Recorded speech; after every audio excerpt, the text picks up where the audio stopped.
Kwizigama ni gahunda yari imenyerewe mu bakozi by'umwihariko abakorera leta no mu bigo byayo.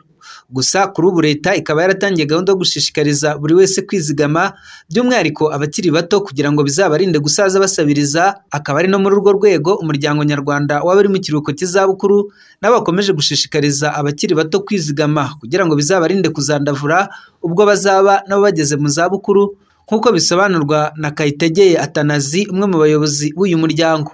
Hari ibyo abantu bakuze baba badashobora gukora kubera intege nkeya, ariko bafite ibitekerezo.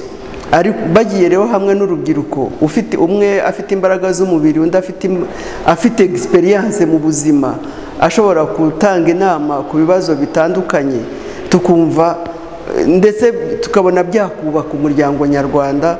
Umutoya uri mu rubyiruko ntabwo ngo bari abasaza ntacyo bamaze, bacyuye igihe, n'abasaza ntibajye hariya bavuga ngo urubyiruko rw'ubu ntirutwitaho, mbese ngo baterana umupira, buri muntu yumva ko undi adakora icyo undi amukeneyeho. Urubyiruko rwa Nyakiriba narwo rukaba ruvuga ko rutahanye ingamba zo guhuza imbaraga bafite n'ibitekerezo by'abageze mu zabukuru kugira ngo bafashe kugera ikirenge mu cyabo banizigama. Gahunda yo kwizigamira batwigishijeho, n'ubundi bayitwigishije ariko twari twasa naho twayitangiye, aho tugenda dukora ibikorwa bigiye bitandukanye. Dukora ibikorwa byo kwizigamira muri Ejo Heza ng'umuhigo uri mu gihugu cyacu ndetse n'akarere kacu muri rusange n'umurenge wacu wa Nyakiriba. Nganje ahangaho ubwo mbikubwira, muri Ejo Heza amaze kwizigamira ibihumbi hafi 56. Hari igihe ubu ngubu dufite imbaraga turi urubyiruko, ariko hari igihe tuzageramo tukaba tutagishoboye kuba twagira ibyo dukora, imirimo ivunanye n'ibindi, ariko kuko tuzaba twariteganyirije, yandi twiteganyirije azadufasha mu bikorwa bigiye bitandukanye. Noneho hirya no hino natwe turebe ibyo twakora twiteza imbere.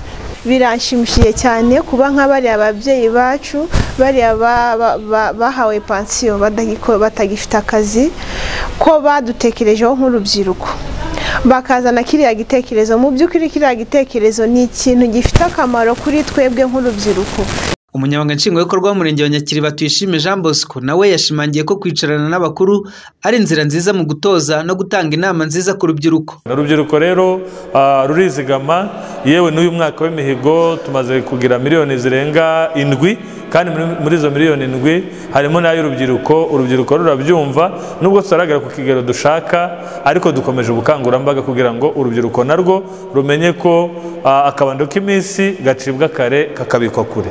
Niyo mpamvu rero guhuza abasaza n'abakiri bato bakaganira, ibyo tubonamo imbaraga zikomeye cyane ko bidufasha kugira ngo abasore nabo bumve urugamba abasaza banyuzemo, noneho nibamara kurwumva abo basore n'inkumi nabo bafata icyemezo. Association Rwandaise de Retraite cyangwa se umuryango nyarwanda w'abageze mu kiruhuko cy'izabukuru washinzwe mu mwaka wa 2006 ugamije gukora ubuvugizi abageze mu kiruhuko cy'izabukuru bahabwa pansiyo kubera ibibazo bahuraga nabyo, birimo pansiyo ntoya itakijyanye n'igihe kubera imishahara mito ukaba ukora mu gihugu hose. Kuri ubu bakaba bari mu gukangurira abakiri bato guteganyiriza izabukuru nk'uko nabo bateganyirije ahazaza habo bagishoboye. Rafiki Kabenga, Flash FM, i Rubavu.